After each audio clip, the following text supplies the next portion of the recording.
ယခုနှစ်မကုန်မီတွင်အဓိကဗီလိန်တဒါဇင်နီးပါးသည် TV ဇလံတွဲများနှင့်ရုပ်ရှင်ကားကြီးများမှတဆင့်တည် Universal အသစ်သို့ဝင်ရောက်လာမည်ဖြစ်သည်2026ခုနှစ်မကုန်မီ James Gunn ၏ဒီရွက်တစ်လျှောက်တွင်ဗီလိန်အသစ်များစွာပါဝင်လာမည်ဖြစ်သည်2024ခုနှစ်ဒီဇင်ဘာလတွင် Chapter Gods and Monsters ကိုစတင်ပြီးနောက် Studios တွဲဖက်ဆောင်များဖြစ်သော James Gunn နှင့် Peter Safran တို့သည် franchise ကိုဒီဇလံသစ်များစီသို့တိုးချဲ့ရန်ရှေ့ဆက်နေကြသည်ဟီရိုများသည်ဇလံ၏အဓိကနေရာတွင်ရှိနေသည်မှာအသေးချာဖြစ်တော်လဲဗီလိန်အသစ်များစွာကလည်းယင်းတို့၏ကိုယ်ပိုင်လှုပ်ရှားမှုများကိုပေါင်းထည့်လာမည်ဖြစ်သည်ဒီ Studios သည်2026ခုနှစ်တွင်ကြီးမားသော The Universe ဗီလိန်7ဦးကိုထည့်သွင်းပြသမည်ဖြစ်သည် Chapter တဲ့ season တွင် The Studio အတွက်အဓိကဇလံများပါဝင်တော်လဲရုပ်ရှင်ရုံများနှင့် Bomax တွင်ထုတ်လွှင့်မည့်မတူညီသော project 6ခုတွင်အခြားစကြဝဠာများနှင့်ဗီလိန်များစွာကလည်းယင်းတို့၏စွမ်းဆောင်ရည်များကိုပြသခွင့်ရရှိမည်ဖြစ်သည်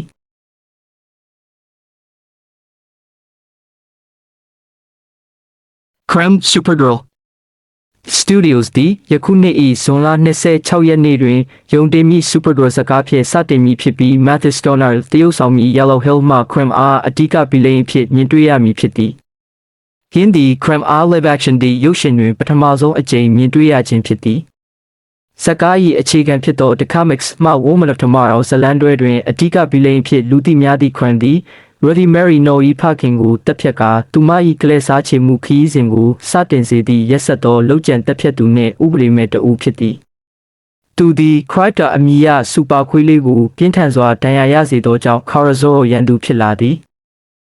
Lobo Supergirl Yellow Hill မှ Crane နှင့်အတူ Jason Momoa သည်ယခင် The Extended Universe တွင် Aquaman အဖြစ်နှစ်ကြာပါဝင်ခဲ့ပြီးနောက် Lobo အဖြစ် The Universe သို့ပြန်လည်ရောက်ရှိလာမည်ဖြစ်သည်Lobo သည် Supergirl ရုပ်ရှင်ကြချိန်၏15ခန့်သာပါဝင်မည်ဟုမျှော်လင့်ရပြီးဇာညင်စုကျေးစားမှုဆိုဖြစ်သူ Lobo နှင့် Kara Zor တို့၏ပထမဆုံးတွေ့ဆုံမှုများကိုမိတ်ဆက်ပေးမည်ဖြစ်သည်ဇလန်ထဲတွင်သူ၏အခန်းကဏ္ဍကိုမသိရသေးတော့လဲ Lobo သည်သူအမတ်ဆုံးတဲ့ဇာတ်ကောင်ဖြစ်သည်ဟုမုံမောကပြောကြားထားသည့်အတိုင်းသူ၏စိတ်အားထက်သန်မှုနှင့်စွမ်းရည်များကိုအပြည့်အဝယူဆောင်လာမည်ဖြစ်သည် Cyborg Superman My Adventures with Superman Stone My Adventures with Superman Season 3သည်ဂျက်ခွဲတရုပ်ဆောင်သော Clark Kent အတွက်ဗီလိန်အသစ်များစွာကိုမိတ်ဆက်ပေးမည်ဖြစ်ပြီးယင်းတို့ထဲတွင်ဇာတ်ကားအမည်ရှင် Hero ၏စိုက်ပေါ်ဆက်ရုပ်လူသားဘာရှင်းလဲပါဝင်သည် Season 2တွင် Hank Cancha ဂျက်လီရင်ပြစ်ချခံရပြီးနောက်သူသည်နည်းပညာများဖြင့်အဆင့်မြင့်တင်ခံထားရကာ Cyborg Superman အဖြစ်ပြန်လည်ရောက်ရှိလာသည်ယခုရာသီတွင်သူသည်စူပါမန်၏အဓိကရန်သူဖြစ်လာမည်ဟုမျှော်လင့်ရပြီးဆက်ရုပ်ကိုယ်ပွားတဦးအနေဖြင့်စိန်ခေါ်မှုတစ်ခုဖြစ်လာမည်ဖြစ်သည်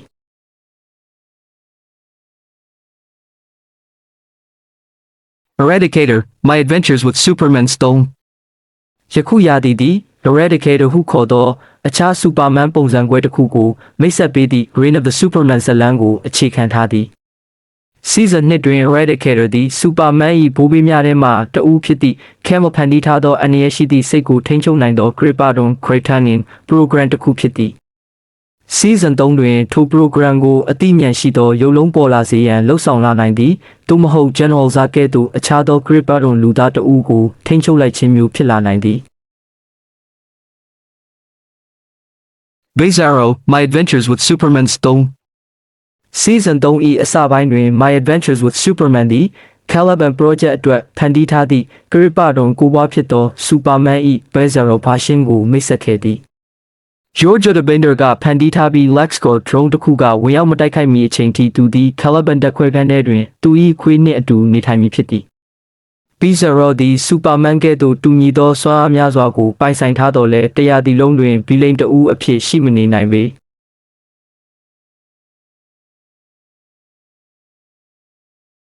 Bane Batman Nightfall ဇလန်တစ်ခုဖြစ်လာမည့် animation ရုပ်ရှင်3ကားနဲ့ပထမဆုံးဖြစ်သော Batman Nightfall သည် The Batman Part I နှင့် The Brave and the Bold တို့မထွက်ရှိမီနောက်ထပ်အဓိက Batman ရုပ်ရှင်ဖြစ်လာမည်ဖြစ်သည်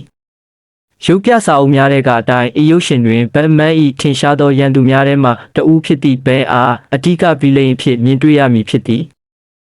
ဤဇလန်တွင် Bane သည် Batman အားစနစ်တကျအားလျော့သွားစေပြီး Gotham မြေအောက်ကဘာကိုမသိမ့်ပိုက်မီသူ၏ကြောရိုးကိုပါချိုးဖျက်လိုက်သောကြောင့် Bruce Wayne အားထွက်ပြေးလွတ်မြောက်လာသော Arkham အကျဉ်းသားအများပြားကိုရင်ဆိုင်ဖြေရှင်းရန်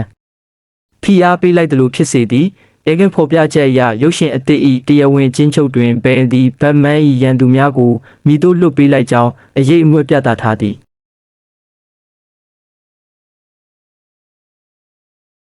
Mad Hatter Batman Caped Crusader Season 1 ဇူလိုင်လ31ရက်နေ့တွင် Prime Video တွင်ထွက်ရှိမည့် Batman Caped Crusader သည် Batman ၏ကဏ္ဍဝင်ပီလိမ်များထဲမှတဦးဖြစ်သည့် Mad Hatter ကိုလိမ်ပြောင်းလဲထားသောဗာရှင်းဖြင့်တင်ဆက်မည်ဖြစ်သည် Harry ဟုအမည်ပြောင်းထားပြီး Evie လိမ်သည် Harry's Tea Party ဟုခေါ်သော talk show ကိုကျင်းပမည်ဖြစ်ကာထို platform ကိုအသုံးပြု၍စိတ်ပိုင်းဆိုင်ရာချစ်လဲမှုအစီအစဉ်များကိုလှုပ်ဆောင်မည်ဖြစ်သည် ရုပ်ပြများတွင်ရင်းဆက်ကောင်သည် Lewis Carroll Alice's Adventures in Wonderland အားဆွဲလန်းနေပြီးအုတ်ထုတ်ကိုအခြေခံသောစိတ်ထိန်ချုပ်သည့်နည်းပညာကိုအသုံးပြုကာတားကောင်များကိုချဲ့လဲပြီးကောက်ကျစ်သောစိတ်ကူးယဉ်မှုများကိုအကောင့်ထဲပေါ်လေ့ရှိသည်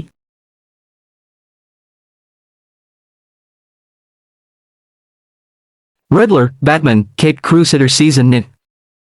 2022 ခုနှစ်က The Batman ရုပ်ရှင်တွင် Paul Dano တရုပ်ဆောင်မှုဖြင့်နောက်ဆုံးမြင်တွေ့ခဲ့ရပြီးနောက် Riddler သည် Batman Caped Crusader Season 2တွင်အရေးပါသောနေရာမှာပြန်လည်ရောက်ရှိလာမည်ဖြစ်သည် Edward Nigma အဖြစ်အများဆုံးပုံဖော်လေးရှိသည့် ER ဇဝတ်ကိုင်းကောင်းဆောင်သည့်ဉာဏ်ကြီးရှင်အဆင့်ရှိသောအသိဉာဏ်မိမိကိုယ်ကိုအထင်ကြီးမှုနှင့် Batman ဖြည့်ရှင်းရန်တဲလွန်စများနှင့်ပဟုတ်ထိများကိုခြံထားခဲ့ရသည့်ဆွဲလန်းမှုတို့ကြောင့်လူသိများသည် ဤဇလန်တွဲတွင်သူ၏ဇလန်သွားကမိသူဖြစ်လာမည်ကိုမသိရသေးပေ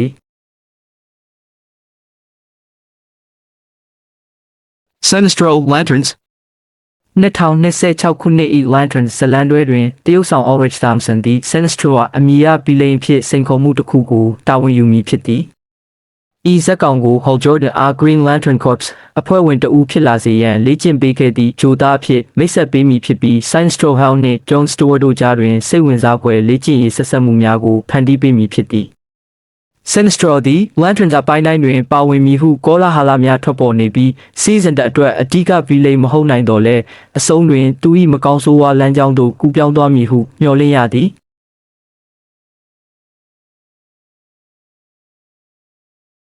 Anten Lanterns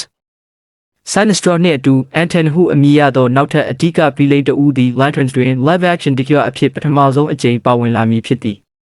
Paul Ben Victor တရုတ်ဆောင်မီ Anten သည်သူ၏လူမျိုးများပြတ်သုံးမှုအတွက်တာဝန်ရှိသူများကိုကိုယ်ပိုင်တရားမျှတမှုပုံစံဖြင့်ပြန်လည်ပေးဆက်ရန်ကြိုးပမ်းနေသည့်ဂျိုသားတဦးဖြစ်သည် Atrocity ဟုအမည်ရသည့်အခြား Green Lantern ဇာတ်ကောင်နှင့်စင်တူသည်ဂင်းသည် Red Lantern Corps အဖွဲ့ဝင်တဦးဖြစ်လာနိုင်ခြေရှိပြီးအကယ်၍ဖြစ်လာခဲ့လျင်ထိုအဖွဲ့ကိုဖန်သားပြင်ပေါ်တွင်ပထမဆုံးအကြိမ်ပုံဖော်ခြင်းဖြစ်လာမည်ဖြစ်သည်